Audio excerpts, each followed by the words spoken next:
Mais où est passée la gauche dans la vallée de l'Arve? C'est en partie pour répondre à cette question et soulever des pistes d'action et de réflexion qu'une tribune a été rédigée et signée par plusieurs personnes en septembre 2021 sur le média en ligne Arve à gauche. Cette tribune appelait globalement à une renaissance des forces de gauche dans la vallée en portant des valeurs et des combats qui lui sont historiquement propres comme l'égalité sociale, l'écologie ou l'internationalisme. Et depuis, un nouveau collectif est né de cette tribune et de cette réflexion qui s'appelle Arve démocratique et populaire. Et pour en parler, on accueille sur le plateau de Globule Roman et Pierre. Bonjour à vous deux, merci beaucoup d'être sur le 90.5 FM ce matin. Est-ce que vous pouvez revenir sur la création du collectif, dans quel but il a été créé et quels sont les gens qui le composent pour l'instant? On a lancé cette tribune et à la suite de cette tribune, dans l'automne en fait, on a réuni des tas de forces de gauche, donc voilà, des partis politiques, des personnes non encartées, pour essayer de comprendre la situation. Et en fait, lors de ces réunions, qui ont eu lieu à peu près à l'automne, on a fait un diagnostic qui peut se résumer en 3 points. C'était qu'il y avait une crise de la démocratie, donc comme je viens de le dire, avec ce reflet de l'abstention, qu'il y avait une crise militante, c'est-à-dire qu'aussi quand on va voir les partis politiques, en fait, les militants se réduisent à peau de chagrin. C'est vrai au niveau national, mais alors au niveau local, dans la vallée de l'Arve, c'est encore plus vrai. Et qu'il y avait une crise de la politique tout court. C'est-à-dire qu'il y avait une forme de dépolitisation et voire un apolitisme qui gagnait les esprits. C'est-à-dire des gens qui refusent de parler de politique. Et donc nous, on s'est dit que face à ce constat-là, en fait, il fallait faire quelque chose. Et c'est pour ça qu'on a proposé au mois de novembre un collectif donc, qui est Arve démocratique et populaire, qui est en fait le support d'un questionnaire. Donc on lance une grande enquête en fait qui se veut populaire avec une soixantaine de questions. Et en fait, cette enquête, elle vise à toucher à plein de sujets sur l'écologie, sur le travail, sur le logement et à faire réfléchir les gens. Justement, j'allais y revenir sur ce questionnaire que vous avez tout de suite lancé pour accompagner la création de ce collectif Arve démocratique et populaire. J'y ai participé, c'est un questionnaire vraiment dense, long, qui touche, comme tu l'as dit, plein de sujets différents. C'est quoi sa finalité à ce questionnaire? Qu'est-ce que vous cherchez à faire en proposant ce questionnaire et quelles vont être ses finalités? Qu'est-ce que vous allez en faire? Bah, le but déjà, c'est de relancer le débat en fait, relancer le questionnement. Tu as dû voir, du coup, on partait vraiment des besoins des gens, enfin de la vie quotidienne. Ça va être, on a fait des questions sur la garde d'enfants, sur l'accompagnement de la fin de vie, sur l'école, sur le travail, sur les conditions de vie en général, l'accès à la culture, le sport, etc. Donc le but, c'est vraiment de partir ça et de faire prendre conscience aux gens que la politique, c'est pas un vain mot, parce que en fait, c'est une expérience on allait à la rencontre des gens dans différents quartiers et on s'est rendu compte souvent que le simple fait de parler de politique, le mot politique, provoquait presque un rejet en fait, pour pas mal de personnes. Et du coup, le but, c'était un petit peu de redorer le mot et lui redonner tout son sens. C'est que la politique, c'est aussi agir sur ses conditions de vie, qu'elles soient individuelles ou générales. Donc le but, c'était de aller vers les gens et de pouvoir lancer un dialogue qui refasse du sens. Et ouais, finalement, votre initiative, elle rejoint un peu une citation qui est souvent reprise, qui dit que si tu t'occupes pas de la politique, elle finira par s'occuper de toi. Mais vous parliez du désengagement dans la vallée de l'Arve, notamment à gauche. Est-ce que ça a toujours été le cas dans la vallée de l'Arve? Est-ce que la gauche a finalement pas toujours été absente ou c'est vraiment quelque chose de plus récent, on va dire? C'est une bonne question que tu poses là. C'est vrai que la gauche, si on le prend comme nous on l'entend, c'est-à-dire lié au mouvement ouvrier, le mouvement ouvrier a jamais été très puissant dans la vallée. Mais il a quand même eu des bases. Je pense notamment au niveau de l'usine de Chède à Passy. Je pense notamment à Cluse où il y avait eu un grand conflit en 1904. Je pense notamment aussi plus dans la vallée de Chamonix où le mouvement ouvrier, même ici, en fait, provient des travailleurs qui étaient liés à la construction de la ligne de chemin de fer, en fait. Et c'était surtout beaucoup de syndicalistes italiens qui ont fait émerger le mouvement ouvrier. Donc, il y a des bases qui sont faibles, mais ça a existé. Mais la question, c'est de savoir pourquoi ces dernières années, tout s'est délité, en fait. Et c'était pour ça aussi que, avant même de lancer Arve démocratique et populaire, nous, on a tenu à réunir toutes les forces de gauche pour avoir une discussion, pour ne pas se mentir à soi-même, en fait, de dire mais pourquoi on en est là. Et, tu parlais tout à l'heure de savoir, par exemple, à quoi déboucherait ce questionnaire. Nous, on voulait rappeler que, en fait, les militants ne tombent pas du ciel. Les militants, ils sont le produit d'une participation collective, d'un effort intellectuel, de saisir d'idées. Et du coup, c'est un effort prolongé. Mais cet effort prolongé, il doit être fait par des militants de gauche. Et c'est pour ça que nous, on disait que s'il n'y a pas de force militante, c'est très difficile d'avoir une vitalité démocratique. Et c'était pour ça que ce questionnaire, il vise surtout déjà à tenter à notre modeste échelle de redynamiser un peu le militantisme, de refaire comprendre ce que c'est, de remettre le débat d'idées, comme disait le camarade. Et en plus de ce questionnaire en ligne, vous êtes également présent sur le terrain, justement depuis la création de ce collectif également. Vous faites des stands où vous discutez avec les gens. Pareil, vous essayez de faire un travail, du coup, il me semble, un petit peu de repolitisation, on va dire, des gens. Comment ça se passe, ces stands? Pourquoi les avoir mis en place? Et il me semble aussi que vous en avez un à Chamonix dans pas si longtemps. Effectivement, on sera au Pèlerin, c'est le samedi 12 mars. 12 mars, ouais. Le matin. L'objectif, c'était d'aller à la rencontre des gens. Déjà, parce que le militantisme, il faut aller chercher les futurs militants, en l'occurrence, faire remonter les problématiques, faire émerger une prise de conscience qu'on peut agir sur son destin. Ça, c'est une première chose. Après, le bilan qu'on en tire, c'est un peu trop tôt encore, parce qu'on n'a pas fini toutes nos tables. On a rencontré des gens qui nous ont fait remonter des choses différentes qui étaient vraiment intéressantes. Notamment, je pense, ça arrivait à plusieurs reprises, des gens qui étaient surpris de nous voir arriver. C'est-à-dire qu'ils nous disaient, mais nous, on n'a jamais vu personne ici dans ce quartier. C'est vrai qu'on a privilégié principalement les quartiers populaires et les quartiers qui avaient eu un fort taux d'abstentionnisme. Et les gens étaient assez surpris de nous voir là, quoi. Ils disaient, on voit jamais personne en temps normal. Et à la limite, si on voit quelqu'un, ça va être au moment des élections, vraiment dans le moment électoral. Et du coup, nous, notre but, c'était justement de pas venir que sur le moment électoral, de venir apporter de la politique et du débat politique démocratique sur l'ensemble de l'année, quelque part. Puis si je peux ajouter, c'est que sur les modalités en fait concrètes du militantisme, on essaie vraiment d'avoir un travail, on va dire, je sais pas si c'est le bon mot, mais chirurgical. C'est-à-dire que en fait, la semaine précédant la table d'information dans une zone, en fait, on distribue des tracts dans les boîtes aux lettres, expliquant un peu la démarche, le questionnaire. Et en fait, le week-end, on vient dans cette zone. Et ce qu'on cherche à faire, c'est vraiment de remettre le débat d'idées, parce que, comme on disait dans le collectif, c'est que la démocratie, c'est un effort intellectuel prolongé.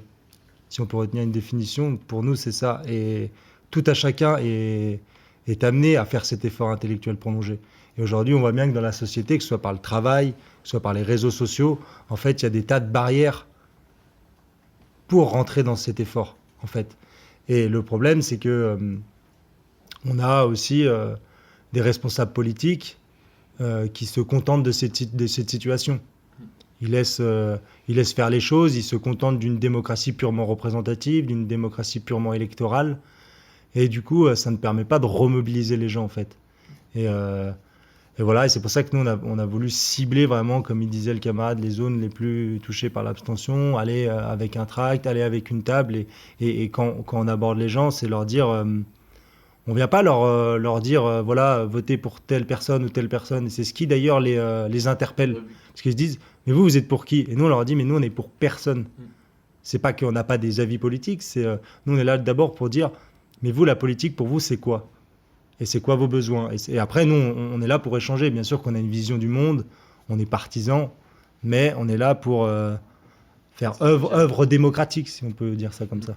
Et vous parliez des sujets qui préoccupent les gens dans la vallée de l'Arve. Nous, dernièrement, sur Globule, notamment avec nos invités du jeudi, notamment le député Rose Rennes ou le collectif Colère Pure qui se bat aussi dans la vallée contre la pollution de l'air. Voilà, on a beaucoup abordé ce sujet de la pollution de l'air, mais également la tension immobilière, le problème du logement dans la vallée de l'Arve et plus principalement du coup à Chamonix et dans les communes adjacentes. C'est quoi votre position là-dessus? Parce en tant que collectif politique et militant, vous répondez quoi aux gens qui vous demandent, voilà, à vous, quelles seraient vos solutions pour ça? Nous aussi, c'est quelque chose qui nous tient vraiment à cœur. Et pour nous, c'est une problématique qui est liée. En fait, la problématique du logement et la problématique de la pollution de l'air, elles sont forcément liées, puisque les déplacements, souvent, c'est des déplacements travail, logement. Donc, il y a une problématique qui est liée. Pour nous, la solution, ce serait le développement de transports en commun. Et puis des propositions de logements décents qui soient avec un urbanisme qui soit pensé. Donc là, c'est des grands mots, forcément, mais pour nous, c'est plus possible de voir une extension urbaine avec des maisons et des quartiers résidentiels qui s'étendent à perte de vue, qui impliquent en contrepartie la voiture individuelle. Donc ça, c'est une première chose. L'autre chose, c'est là, il y a une proposition, par exemple, qui va être la ZFE, la zone à faible émission, qui est proposée. Et pour nous, par exemple, ça, c'est une solution qui est apportée par un bord politique. Et pour nous, c'est une solution qui n'est pas démocratique. Puisque du coup, ça va faire reposer sur l'individu, sur chaque personne, le poids de cette décision collective, en fait. Et du coup, chacun devra rénover sa voiture ou acheter une voiture électrique, etc. Ce qui impose des problématiques. Par exemple, nous, on habite dans des quartiers, on habite dans des résidences où on n'a pas forcément de garage, enfin, dans des bars HLM. Moi, j'ai pas de prise électrique pour brancher une voiture électrique. Donc ça, par exemple, moi, la ZFE, je la vois venir, et je pense qu'on est pas mal dans le cas, avec dubitatif. On est suspicieux par rapport à ça. On pense pas que ce soit la bonne solution. Et pour nous, voilà, il faudrait qu'il y ait une vraie offre de transport en commun pour que les gens puissent ne pas renier sur leurs déplacements et pouvoir faire ces déplacements du quotidien qui sont super importants, que ce soit pour le travail ou pour la culture et les loisirs. Et d'ailleurs, ça me permet de rebondir là-dessus, c'est que dans le questionnaire, justement, il y a une question sur la ZFE, où on demande qu'est-ce qu'en pensent les gens. Déjà, essayer de leur parler de cette mesure, parce qu'il y a beaucoup de gens qui ne sont pas au courant de cette mesure. Et puis, on le met en parallèle avec, par exemple, un autre projet dans la vallée qui est le Funiflen. Et où nous, en fait, on dit que ce n'est pas démocratique, c'est que...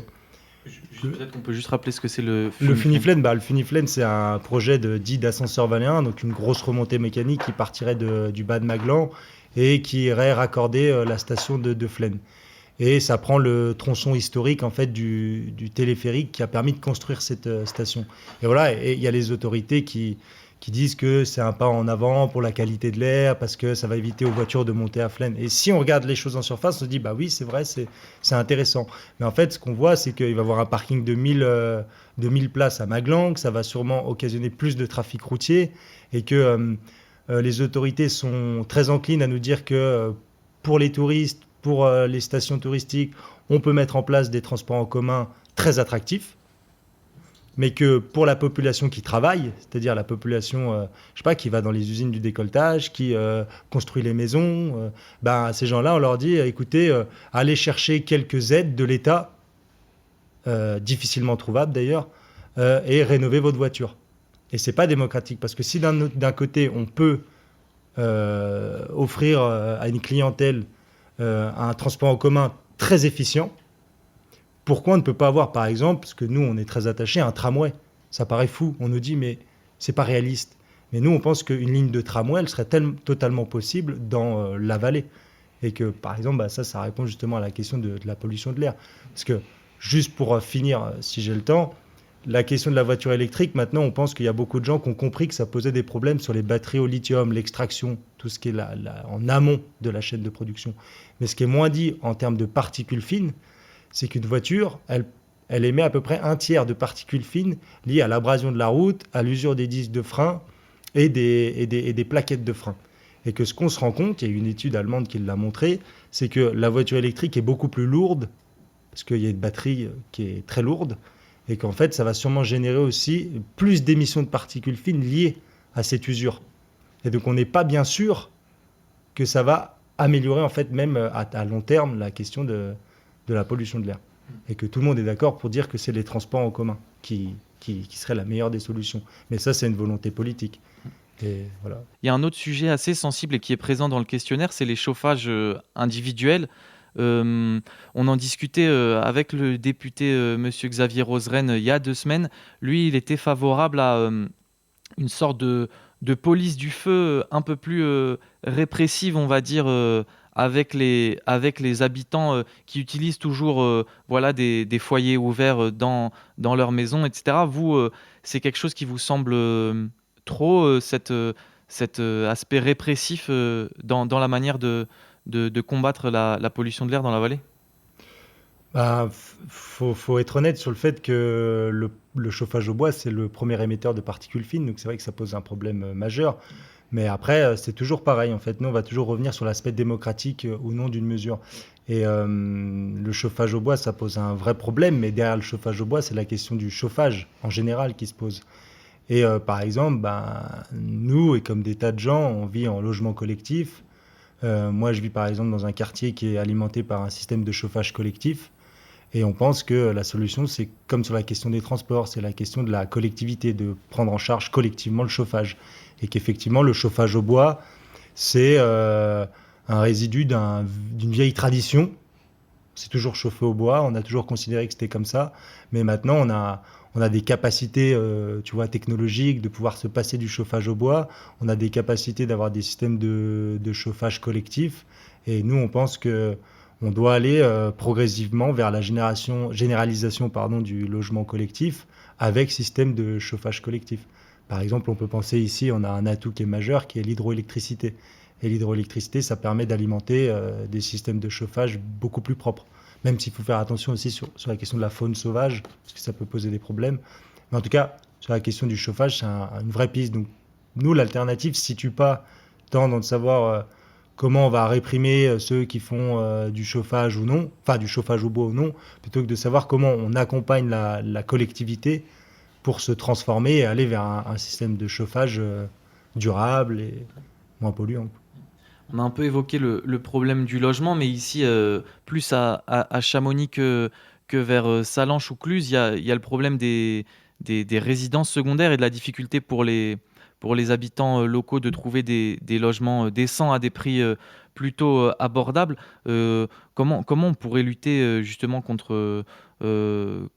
pas contre ces résidents secondaires, mais contre cette massification, on va dire, des résidences secondaires, quand on sait que 90% à Chamonix des transactions immobilières concernent justement des résidences secondaires?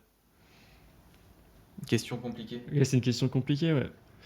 Bah, C'est une question qui se gère pas localement. Je pense pas qu'elle puisse se gérer localement, en fait. Parce que cette problématique, elle est vraie à Chamonix. Je pense qu'elle est vraie dans la plupart des stations balnéaires ou stations touristiques liées au tourisme de montagne. Également dans des centres-villes. Enfin, la question du logement et du renchérissement des prix, elle frappe de plein fouet plein de gens. Donc, après, il y a une dynamique particulière ici. Et vraiment, selon moi, je pense pas qu'on puisse le gérer d'un point de vue local. Ça, c'est le fonctionnement du marché, on va dire, du marché du logement. Et ça implique un travail au niveau national. et puis bon, je pense que il y a une réalité qui est là aussi pas démocratique, puisqu'on revient toujours à ça, c'est qu'il y a quand même des milliers de logements vacants. Et que, comme le dit le camarade sur la question du marché du logement, bah, on considère que tel logement appartient à tel propriétaire privé, donc il faut l'inciter. C'est ce qui est venu sûrement défendre M. Roseren avec la loi Pinel, le nouveau zonage de la loi Pinel, qui permet justement d'investir dans du nouveau logement locatif. Voilà. Mais la question, c'est qu'on accompagne toujours les propriétaires privés. Et que derrière, c'est Nexity, c'est des grandes agences immobilières qui en profitent. Alors qu'il y a un problème déjà qui est là, c'est la question de récupérer les logements vides, de faire en sorte de les mettre, comment dire, de les mettre à destination de la collectivité. Et c'est ça qu'il faudrait arriver déjà à faire dans un premier temps. Ça répondrait à la problématique du logement. Vous le disiez, c'est compliqué un petit peu de mobiliser les gens sur la politique dans la vallée de l'Arve, les faire s'impliquer dans des collectifs, dans des partis. Est-ce que c'est pas parce que justement les jeunes générations comme nous veulent un peu construire des choses en dehors justement de l'appareil politique qui paraît un peu sans issue après voilà, qu'il y a eu des alternances même à gauche au pouvoir. Est-ce que c'est pas, voilà, on parlait d'associations juste avant, de collectifs qui font des choses, voilà, comme Colère Pure par exemple, qui saisit une problématique et qui dit voilà, aux citoyens motivés, venez, on va se battre sur cette problématique, et voilà, un petit peu en dehors de l'appareil politique. Bah, il y a plusieurs réponses à apporter à la question que tu poses. La première serait le fonctionnement des institutions. Certainement, les gens ont l'impression de ne pas être représentés forcément par les partis ou ont été très déçus par les alternances successives. Donc ça veut dire peut-être que déjà le fonctionnement démocratique en lui-même ne répond probablement pas aux attentes des gens. Ça, je pense que c'est une première chose. Et ça, on va pas se les cacher, les remontées de terrain qu'on a, et puis même on le sait, ça c'est un sentiment qui est assez partagé. La deuxième chose... C'était si c'était pas une solution, voilà, de construire en dehors de... Alors effectivement, il y a des solutions qui se font dans les ONG, dans les associations, etc. Mais pour nous, la prise de décision, elle se fait bien au niveau politique. Donc on peut refuser le jeu politique classique, l'appareillage de partis. Mais en définitive, les décisions, elles se prennent bien dans ce champ-là. Donc de toute manière, si c'est pour faire du lobbying, en fin de compte, à la fin, pourquoi ne pas arriver avec nos solutions directement ? Et pour nous aussi, la question, c'est le morcellement, en fait. Parce que intervenir, par exemple, on va s'intéresser à la question d'une association qui va être spécifique sur la question animale ou la question de la pollution, etc. Pour nous, il y a une dimension... les problèmes s'interpénètrent et ça implique une vision plus globale. La politique, c'est pas juste des champs séparés. Enfin, les différentes problématiques vont s'interpénétrer et ça implique ce qu'on disait tout à l'heure, un travail culturel et politique de longue haleine, et du coup ne pas segmenter les problématiques.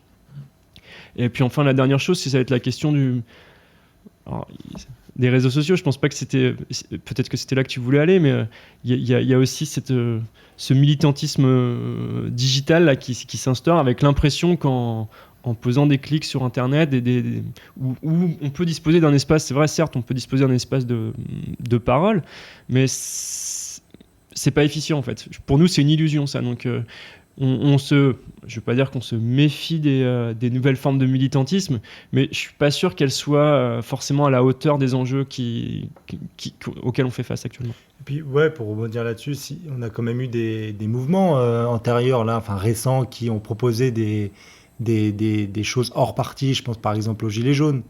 Tu vois, c'est des gens qui ont dit on ne veut pas d'organisation politique, on ne veut pas de représentants. Et finalement, on est le droit maintenant, on est en droit de tirer un bilan de tout ça. C'est qu'est-ce que ça nous a apporté ? Nous, on tire le bilan que ça ne nous a pas apporté grand-chose, parce qu'en fait, les partis politiques, on peut les critiquer. Il faut les critiquer, notamment aujourd'hui, parce qu'ils ont perdu cette forme de militantisme et cette forme de réflexion aussi sur les projets de société, sur quelle vision du monde on a. Mais n'importe quel parti politique, et c'est ce que nous on veut dire aussi, défend un héritage politique. C'est ce qu'on dit aux gens. Je peux prendre un exemple. Une fois, on tenait une table là, récemment dans un quartier dans le Bas-de-Valais, et puis une personne nous dit mais il faudrait tout changer, il n'y a plus rien qui va. On lui dit on est d'accord, on ne peut pas ne pas être d'accord avec ça. Mais maintenant, toi, dans quel courant idéologique tu t'inscris ? Quelle société tu veux pour demain ? Est-ce que tu es pour une société plus libérale ? Est-ce que tu es pour une société plus socialiste ? Est-ce que tu es pour une société plus marchande, capitaliste ? Alors là, vraiment, sans être péjoratif, hein. On peut défendre, dire qu'il faut mieux encadrer le marché. Tu vois ce que je veux dire ? Il faut avoir les clés de réflexion. Et donc, pour avoir les clés de réflexion, il faut savoir l'héritage de tel parti vient d'où ? Qu'est-ce qu'il a généré comme expérience ? Quelle idéologie il a propagée ? Et nous, évidemment, vu qu'on se revendique de la gauche historique, on va dire de la gauche du mouvement ouvrier, nous, on sait qu'il y a un héritage qui est ce qu'il est. Et on pense que la gauche, elle a été forte à partir du moment où elle a été en mesure de produire des militants politiques, des cadres politiques issus des bases populaires. Tu vois, je pense par exemple au Parti communiste, je finis juste là-dessus. Au Parti communiste, il y a une époque où il envoyait des tas de députés issus du monde ouvrier à l'Assemblée nationale. Et forcément, du coup, la politique n'avait pas le même caractère, parce qu'on n'en voyait pas les mêmes gens. Et donc, c'est juste pour finir, c'est aussi un peu facile, c'est ce qu'on dit aux gens, de critiquer la politique et de ne pas chercher maintenant à s'investir dans un courant idéologique et de se dire, bah voilà, moi, ce courant idéologique a prétendu me représenter, il m'a trahi, mais qu'est-ce que je vais faire maintenant pour le récupérer, le réinfléchir? Voilà, c'est... Une dernière question, parce que le temps file et la matinale va continuer avec Anaïs juste après ça. Mais le collectif, il s'inscrit en 2022, du coup, dans une année quand même ultra politique, avec les présidentielles qui arrivent en avril, les législatives ensuite, dans un climat un petit peu, on va le dire, nauséabond, un climat politique où on parle de grands remplacements, de choses comme ça. Est-ce que voilà, c'est une problématique qui remonte aussi lors de vos stands, qui inquiète les gens et voilà, est-ce que la finalité pour vous, c'est de dire aux gens que c'est important finalement d'aller voter lors de ces élections qui arrivent? Complètement. Nous, on partait du constat de l'abstentionnisme et de la dépolitisation. Et pour nous, une des clés, c'était que la montée de l'extrême droite et des populismes était liée avec cette désaffection pour la politique. Donc pour nous, les deux problématiques, elles sont liées. Et effectivement, compte tenu de notre camp politique, nous, c'est un combat qu'on souhaite mener. On est vraiment aussi, on s'inscrit dans cette dynamique de refoulement des idées d'extrême droite, quoi, qui pour nous sont vraiment délétères pour l'ensemble de la société. Ouais, puis on ne va pas te mentir que quand on fait nos tables, quand on fait notre militantisme, pour dire clairement, là, on a plutôt rencontré soit des militants d'extrême droite, sur lesquels on a pu échanger, avec lesquels on a pu échanger, soit des personnes qui sont en quête d'une explication du monde, tu vois, de pourquoi le monde est comme ça, mais qui recherchent des récits parallèles. Ils recherchent des récits parallèles, comme il le dit très bien. Ça peut être un refuge dans la religion, ça peut être un refuge dans des thèses irrationnelles qu'on appelle complotisme, mais en tout cas, c'est vrai que la montée de l'extrême droite et nous plutôt du fascisme, en fait, c'est-à-dire cette espèce d'irrationalité, de populisme, il est extrêmement prégnant. Et c'est pour ça aussi que nous, on est là pour remettre un peu de rationalité, pour remettre un peu justement de démocratie chez les gens, pour essayer de... Nous, on en discutait avec un camarade justement l'autre fois, on disait, nous, on va voir les gens et on essaye de faire ressortir les éléments justes. Vous voyez, quand tu discutes avec une personne, il y a toujours des éléments justes dans un discours. Mais c'est des fois entremêlé de discours complètement faux, complètement farfelus, complètement irrationnels. Tu parles de la thèse du grand remplacement, ça en fait partie, mais pas que. Et nous, on est là pour dire, cet élément, il est juste, il faudrait peut-être l'approfondir, c'est intéressant. Voilà, c'est... Quelque part, notre proposition, en fait, c'est un peu l'antithèse de l'extrême droite. C'est que l'extrême droite, elle propose un homme fort ou une femme forte pour régler les problèmes des gens. En mode, vous inquiétez pas, on va mettre lui ou elle à la place et on s'occupera de vos problèmes. Nous, c'est l'inverse, en fait. On vient voir les gens et nous, on veut que ce soit vous, enfin, toi, qui t'occupes de tes problèmes, enfin, des problèmes collectifs en l'occurrence, et que la dynamique, elle est inverse, en fait. Donc, et que tu les politises. Parce que, comme je te disais, c'est facile de dire la politique, c'est nul, ils nous ont trahis, plus rien ne va. Déjà, nous, on n'est pas forcément d'accord, parce qu'il y a eu un héritage de gauche qui a apporté beaucoup de choses. Je pense aux conventions collectives, je pense au départ à la retraite à 60 ans, je pense à plein d'autres choses, les congés payés. Donc on ne peut pas dire non plus que la politique, il faut tout jeter par-dessus bord. Il y a eu des apports. Mais voilà, si le peuple, on va dire les bases populaires, ne saisissent pas de la politique, c'est sûr qu'on ne pourra pas aller vers une politique qui a leur image. Du coup, nous, on est là pour essayer de leur dire ça, quoi. On pourrait parler encore des heures avec le collectif Arve démocratique et populaire. Merci beaucoup Roman et Pierre d'être venus sur le plateau de Globule ce matin. On rappelle que si vous avez envie de poursuivre la discussion avec eux, c'est possible. Si vous êtes de Chamonix, le 12 mars, il me semble, le matin dans le quartier des Pèlerins, c'est bien ça ? Tout à fait, ouais. Tout à fait. Et en plus, vous pouvez retrouver aussi leur programme, les stands sur leur site, parce qu'il y a un site Arve démocratique et populaire et une page Facebook.